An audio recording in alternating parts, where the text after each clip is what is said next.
views and opinions expressed in this program are those of the participants and do not necessarily reflect the views of BronxNet or the program underwriters. Hi, everyone. Welcome to Mission BX, a show that's a collaboration between BronxNet and the Center for Bronx Nonprofits at Hostos Community College. We take you behind the scenes, or in this case, behind the Zoom, with people from all over the Bronx working for different wonderful nonprofits. Today, we're going to visit people from Mercy Center and see the wonderful work they do. So stick around and join us as we visit Mercy Center.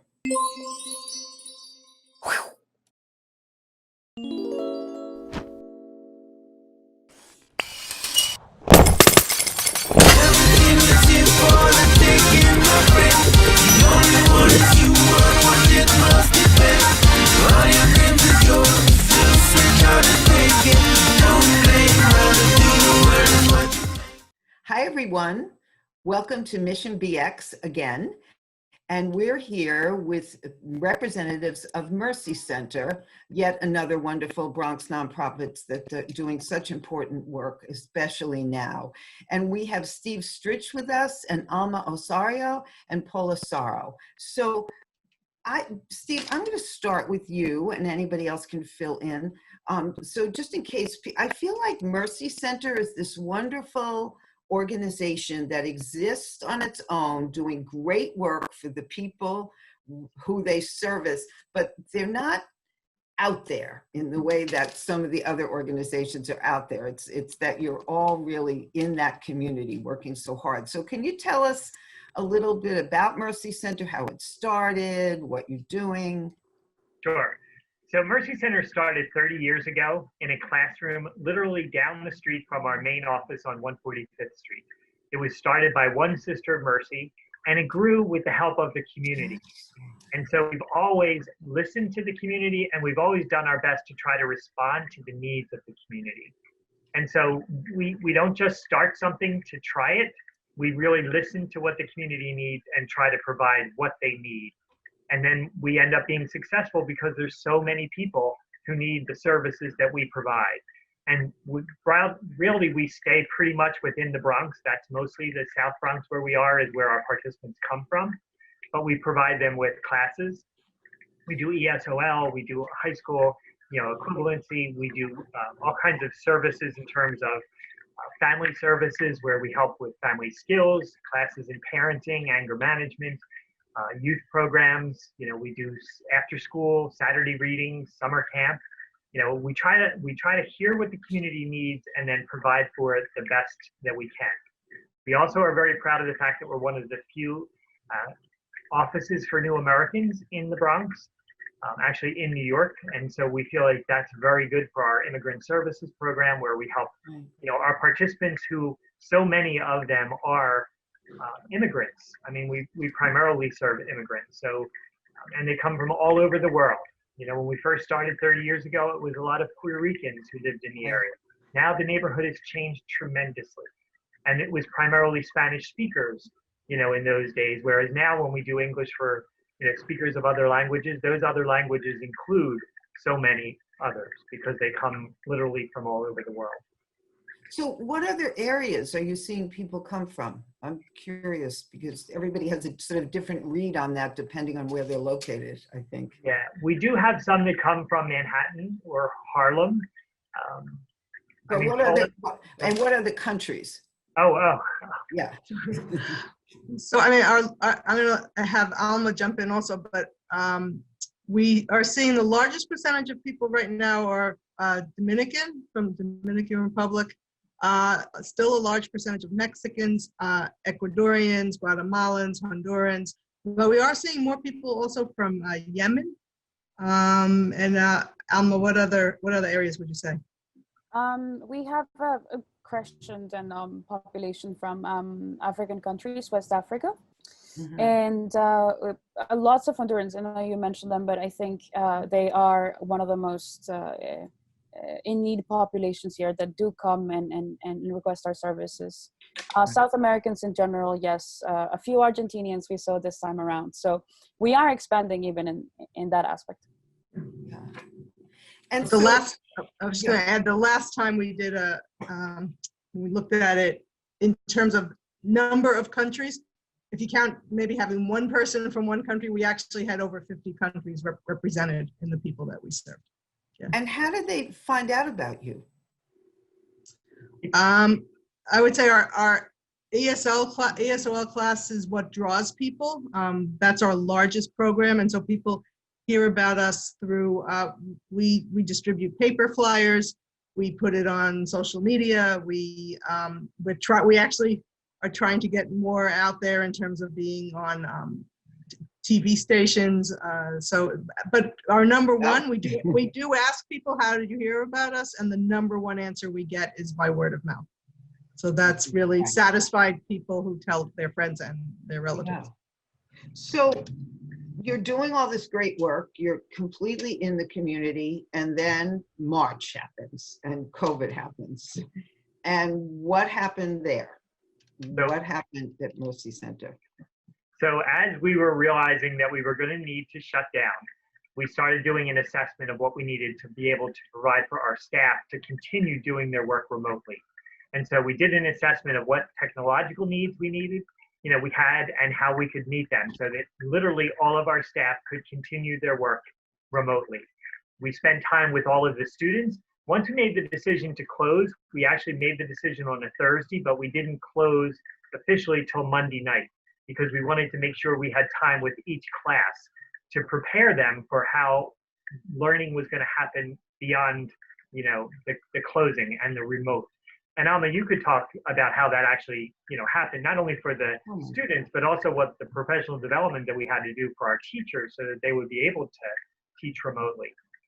Right. We went, it felt overnight, and we went from, come into class, have your notebooks ready, to where's your phone? Let's get you started with your Gmail account. Let's get you trained to work on Google Classroom.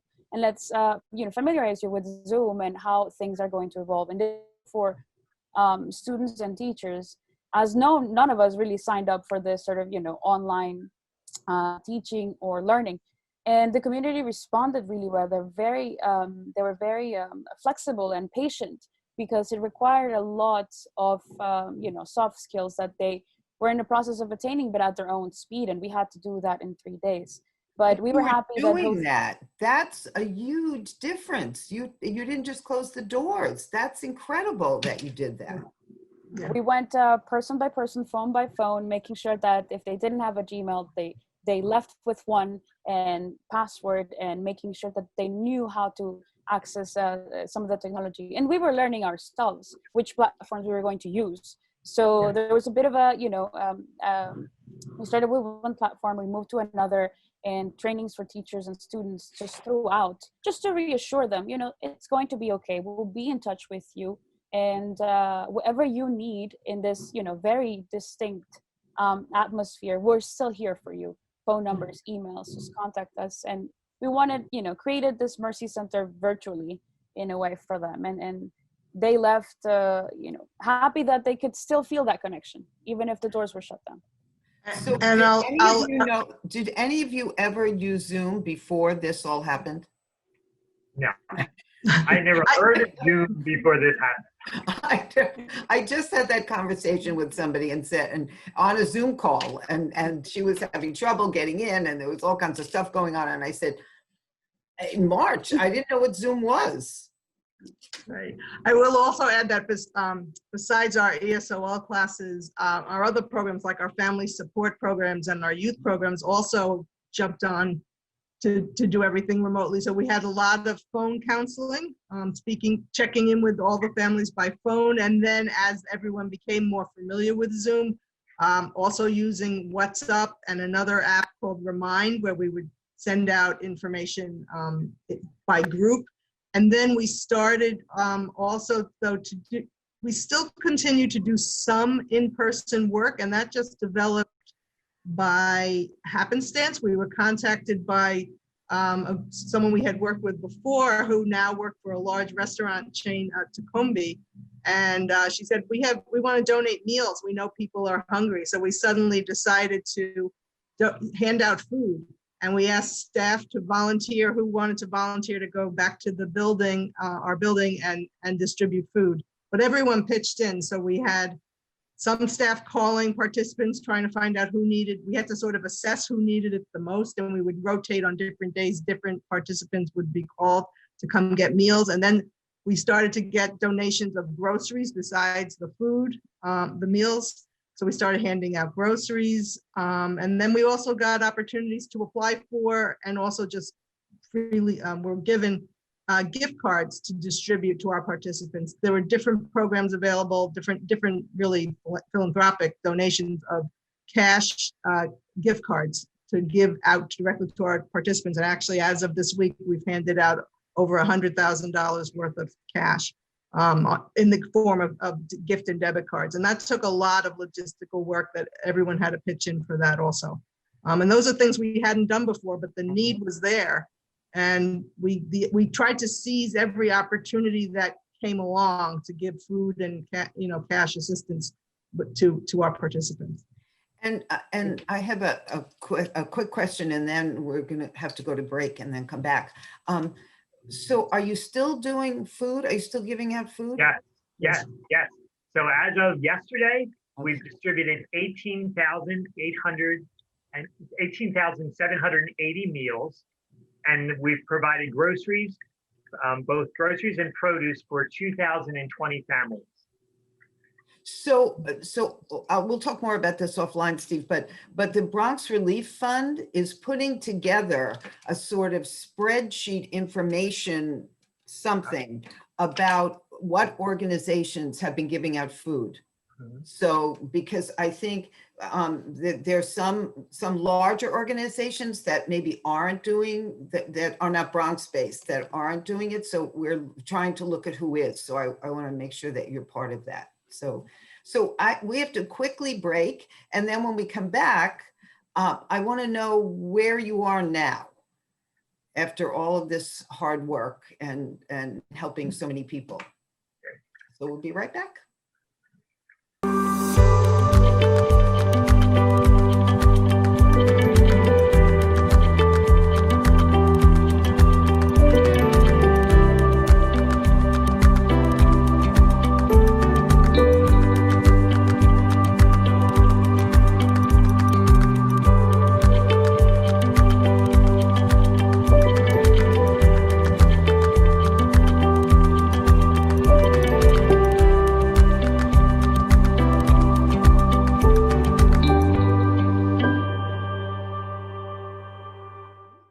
So we're back with our wonderful guests from Mercy Center, and we talked about what happened when they closed down. Now let's hear what's going on now. Are people back? Sort of back? What are you doing? So we actually began registrations, in-person registrations, for the last couple of weeks, and then as of Saturday, the classes actually began. So Alma, do you want to talk about that process since you're directly related? Sure. So we have in-person interviews, and each participant comes and signs all the paperwork that they need to sign, but they also get a one-on-one training on Zoom and Google Classroom. So we realized that a lot of returning students are coming back with the skills already because they were in summer classes with us or in the previous cycle, but we have a lot of new students too who are now more than ever interested in learning English and improving their communication skills. So they're coming and they're a little bit afraid of the technology. And so were we in March. But now we are all on board, and we've experienced all sorts of technical difficulties, and we experience them with them right here on site. They can see it, they can be reassured, and we tell them we'll see you on the screen. And I think that helps a lot. Community members just a little afraid of these new things, and it helps that they've been helping their kids, and it's one of the big motivators. They come and they say, I want to help even more, because children are also doing this, and it's like a family process, you know? So we take down the barriers of fear, and we have them practice. They see themselves on TV because we have it all set up really nicely, and they leave just excited to start classes. And we like that because we also like that, participants are coming here, seeing the center, Right. seeing us, and that human aspect of this whole learning online, right? Yeah. So we're happy with the process. Then can I ask Paula to talk about what we're doing in the other programs? Sure. Most of our other programming is continuing online. So our family support, we're doing counseling through Zoom and through the phone. Our youth programs are a combination.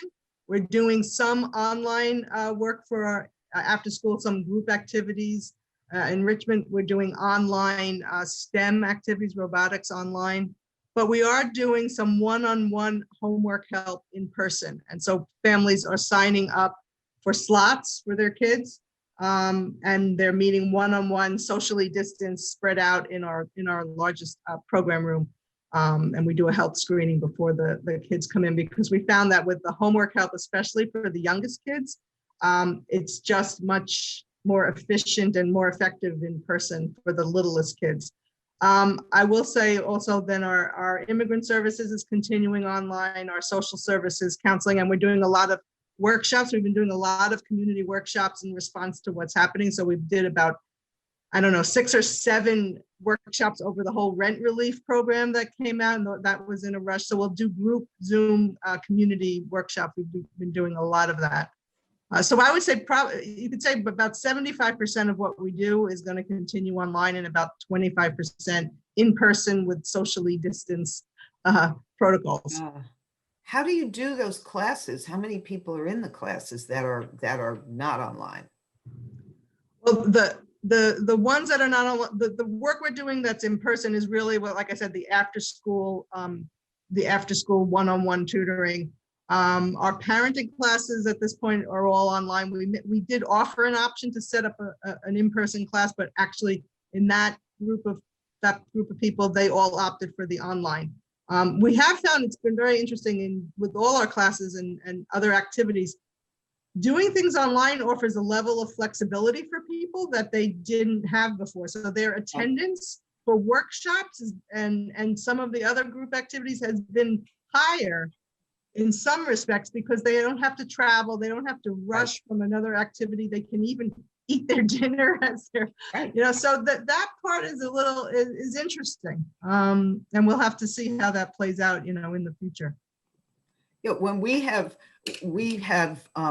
last week we did a workshop on, Steve was there, on anxiety and stress, and we had 70 people. And usually if we have those kind of numbers, I know 3/4 of them, but that's not the case anymore, because people don't have to get on the train to come to the Bronx or drive the car. They hear about it and they just sit down like we're sitting now. So it's very different.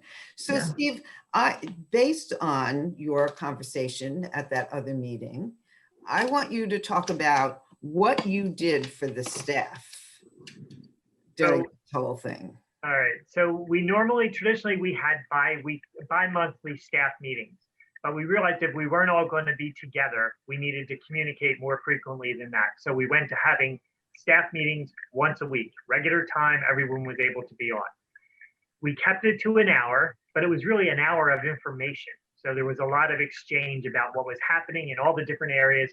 We began with a reflection and moment of silence, remembering our participants and participant families and staff families members who were impacted directly by the coronavirus. So we started with that, and then we realized that we were spending so much time with information, but we really wanted to give our staff a chance to come together just to enjoy each other's company, the same way we would having lunch together or gathering for coffee and treats in the morning. So we offered a happy hour. So a weekly happy hour. And that was also a chance for staff to come together and just connect and reconnect and talk about what was going on and the challenges that they're facing without having any, without it being tied directly to their work. We also applied for funding for mindfulness. And so throughout the summer, we were able to do mindfulness sessions with our staff. First thing, it was first thing Wednesday mornings, and we had a great response for that. And we then were able to offer it for our participants as well. And it was a great way to, again, keep us connected, but also respond to, to the needs. And then the other thing was we really were able to get a payroll protection program loan so that we were able to keep our staff, our full staff. And people adapted, I mean, we were still able to keep our babysitters and our cleaners and people on staff who normally couldn't do the work that they normally would do, but would do what we needed them to do, such as helping with all the food distribution, that we have. And particularly now that we do have people in our offices, we're back to cleaning much more than just regular cleaning. Right. There's so much more that goes into it. So we really had, I mean, it's been a tremendous response by our staff. I mean, they're outstanding. They were outstanding to begin with, but I think this just showed really the level that we have. And we always talk about community, and transformation. Community and transformation are, is our byline. But it's not just the community of participants we serve. It's also the community who we are, our staff, and that's what I think has really helped us to get through all this. I mean, we're in it together. And that's wonderful and beautifully put. We also, one other thing I just want to say, just because somebody on that in that meeting also brought it up about the fact that we traditionally in June would have a staff appreciation day where we would go out together and do something fun and have a nice meal. And since we weren't able to do that, we were able to send all of our staff like $100 Amazon gift card to use, to celebrate and relax and enjoy in whatever way worked for them. So we wanted to keep that sense of appreciation out there, especially at this time. And that was the moment that everybody on that call wanted to work at Mercy Center. So I'm just telling you, if you need staff, you just give it to us, we'll send it out, and all of those people will apply. So what's your biggest concern now going forward? Anybody, all of you? Well, Alma, you want to talk about the participants a little? Sure. There are a lot of, issues and understanding the ever-changing needs, and it feels like we're always catching up to what the next thing is. And there's a lot of uncertainty that us as staff and us vis-a-vis the participants have to be really reactive to. We are happy to see a huge, population and new interest and renewed interest in classes. We keep on hearing the same message. We want to be back in the classrooms. We want to be back here. We want to see the teachers. We want to do all these things. So hopefully we can do this soon, but remaining strong and remaining pretty clear in what we want to do, which is to address the needs, keeps us really busy. So we, I guess, look forward for a new direction in which we can bring all of this, seamlessly back into Mercy Center. The big numbers, the new people that didn't have the time to travel, but now they can connect, that sort of thing. So we'll do a lot of logistics, but that's I guess what we're looking for in terms of the future. Yeah. I think a concern for the people that we have is most of our families lost income during this whole process, either completely laid off or partially laid off, and they are slowly coming back, but often at reduced hours. And they have huge rent arrears to deal with, and so the financial needs of the families is great, and so we do have that concern, and then it has an impact on just the tension and the anxiety about it all, and the struggle with the children and the schooling. So, I think like everyone in New York, it's going to continue for a while. So those are concerns going forward. Yeah. And then we can't forget the financial impact of this on Mercy Center. Right. So our budget is $3.4 million. We don't charge for any class, program, service. Everything that we provide, we have to pay for. And we have to raise the money to do it. So that, of course, is a challenge for us. And we're pretty well balanced in about a third comes in from, the contracts that we have, the government funding, about a third from foundations and corporations, but then a good third also is from our private donors. I mean, donors and the events that we have. Now, fortunately, we had our first event, in-person event, a couple weeks ago. We had our golf outing, our 5th annual golf outing. and it actually was the best yet, and the most well attended. So we felt like people were happy to be outside, and it was an easy way to social distance. So, and then last night we had a gala committee meeting, and we decided to move our gala to an online, a virtual event on December 8th. So we had that, as well. But I mean, we do depend on those sources of income so that we can continue to provide, the services and the programs and the classes that our participants need. Yeah. So don't forget to send us the announcement about December 8th, because we'll blast it out to all the people on our MailChimp. And so I'm glad we're ending on that, so that when people see this, they can see, oh, they need money, maybe. So we're hoping that a lot of funders watch this and hear about all your great work. And that's all we have time for. But thank you all so much. Thank you.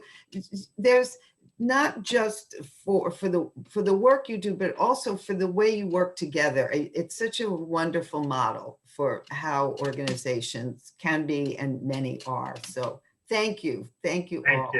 And thank you for having us. Thank you for giving us this opportunity to talk Oh, you're welcome. and share our love for Mercy Center. That's perfect. Yes. When taking public transportation, don't touch your phone. Carry hand sanitizer and use it immediately upon leaving the bus or train. Avoid touching your face. If someone is coughing or sneezing, move away. Wash your hands with soap and water as soon as possible. Limit contact with poles. If possible, avoid rush hour. Don't eat or drink on public transportation. Keep your bag off the floor or other surfaces. Avoid directly touching turnstiles. Stay up to date with the latest from your local health department and CDC.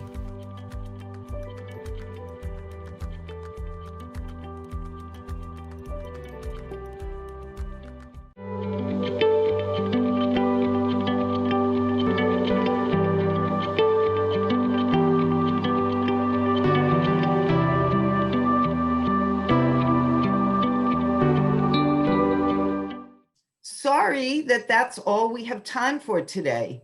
I hope you enjoyed this visit to Mercy Center, or at least to the wonderful people working at Mercy Center. And if you missed part of the show or would like to watch it again, just go to BronxNet.tv and look for Mission BX. And please join us on our next journey to a wonderful nonprofit in the Bronx.